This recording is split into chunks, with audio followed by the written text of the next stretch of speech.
Okay, so the Ferrari F8 Tributo, which is the Ferrari 488 GTB replacement.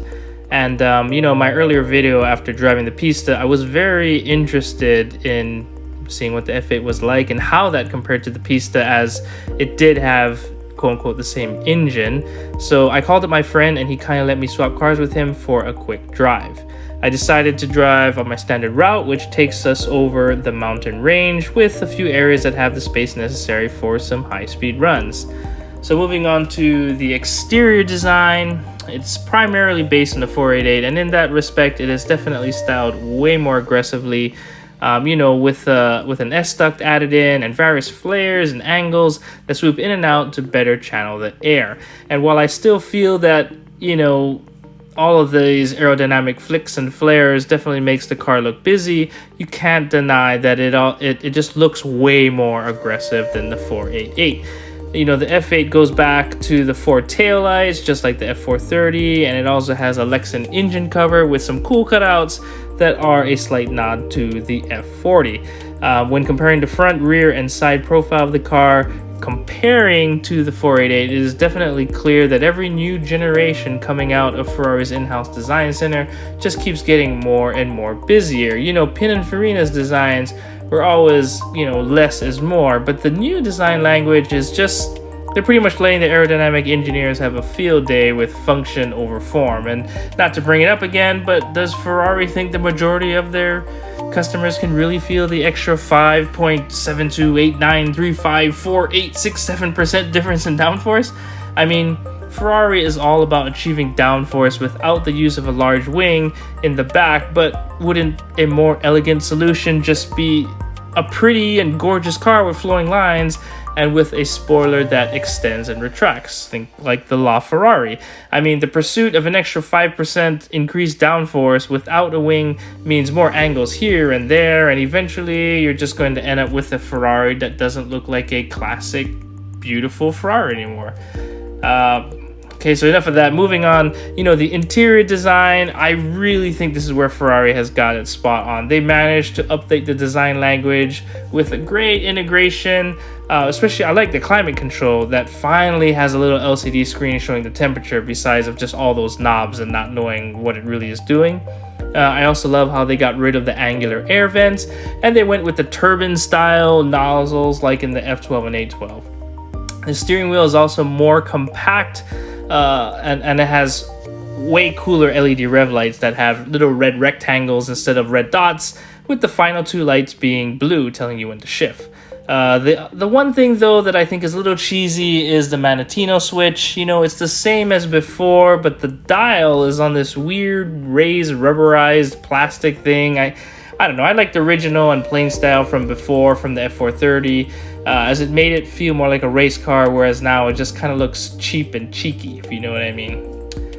So anyway, getting off, first impressions when setting off was, I just noticed how comfortable it was. I left it on the stiffest setting or the non-bumpy road mode the entire time, and the ride was super compliant with no suspension crashing or bouncing around due to stiff damping. You could go on long drives and never have to worry about rattling teeth or a sore back. It feels like I'm just gliding along. And this is in the stiff suspension too. Wow. It's crazy. Yeah, it's really smooth. And this is a step, and I can make it just even smoother if I make it bumpy road mode. It's crazy.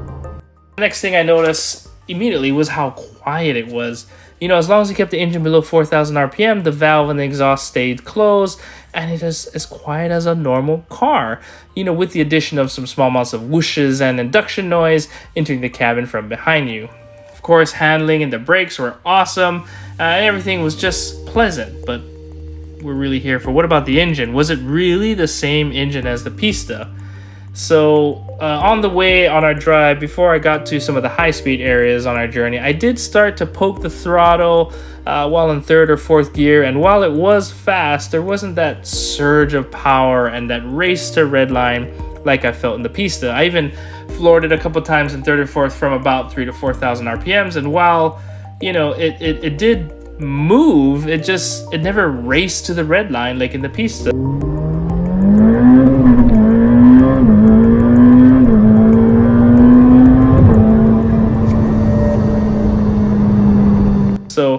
it really made me think, what is going on? And then I realized what was going on. It was only when I shifted down and accelerated from first or second gear, that's when really, the car felt like the Pista.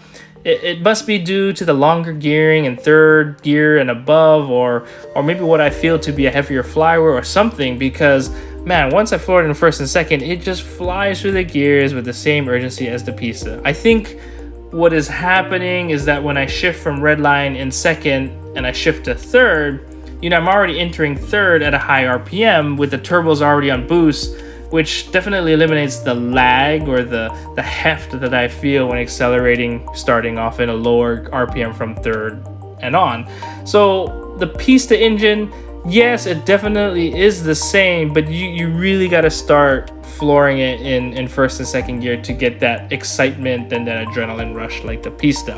Whereas the Pista, you could just, you could rev it in any gear and it thing will just go. So that's what I noticed. The gearing and flywheel, I think, is a little bit different in the F8. It's probably more geared and weighted to be more relaxing, and knowing that if you're flooring it in third or fourth gear or above, it's most likely you're in a passing situation where you just want to surge your power, not necessarily go into ludicrous speed and going light speed ahead. So definitely, I believe they left the first and second gear as is from the Pista, so that way you can get that experience. Because normally, when you're flooring it in first or second, it's not just to overtake. You're doing it to get some serious speed.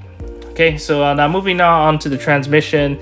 Very smooth, insanely quick downshifts, but overall the car felt more relaxed, more laid back than the Pista. The F8 can cruise at freeway speeds and just transport the driver in comfort and speed, but it can still accelerate like the Pista when needed. The engine noise sounds good from inside the cabin, and it has a very boomy and bassy exhaust note. It's a very impressive car and definitely tuned more towards a Grand Tourer than a sports car. And this shift in mentality between Grand Tourer and sports car is starting to get me to think about what is Ferrari's new product line. From the 458 Italia and prior, the base car was always a sports car first and Grand Tourer second. Their mid-engine cars were always loud and stiff and meant to give you that exotic feel. Then starting with the 360 Challenge Stradale, their special hardcore versions were meant to provide the no-compromise pursuit of ultimate tactile feedback. But starting from the 488 and now the F8, it seems like they are shifting to having their regular mid-engine cars more Grand Tourer-like, with reserving their special hardcore versions like the Pista to be the more dialed-in sports car. Now, I thought about this for a long time, and I can't believe I'm about to say this, but I think their approach is similar to what Porsche did with their 991 version of the 911, which became more of a Grand Tour, leaving their GT models like the GT3 to be the sports car versions of their normal cars. The funny part about all of this is that, as I mentioned previously about the Pista, it's less about being raw and visceral and now more about improving lap times. Controversial, I know, but that is just what I think is happening. So circling back to how I feel about the F8, if you want a mid-engine Ferrari that can be comfortably used every day, but also run with the best from Lamborghini and McLaren, then the F8 comes highly recommended. But if you want a Grand Tourer Ferrari that has all the excitement of a supercar, get a used F12. For the same price of a new F8, you can get a used F12 with enough money left over to extend the Ferrari powertrain warranty for 8 more years. I already know which one I would choose, but this decision's yours. That's my review. So let me know if you have any questions, and I will see you at the next video. Thanks.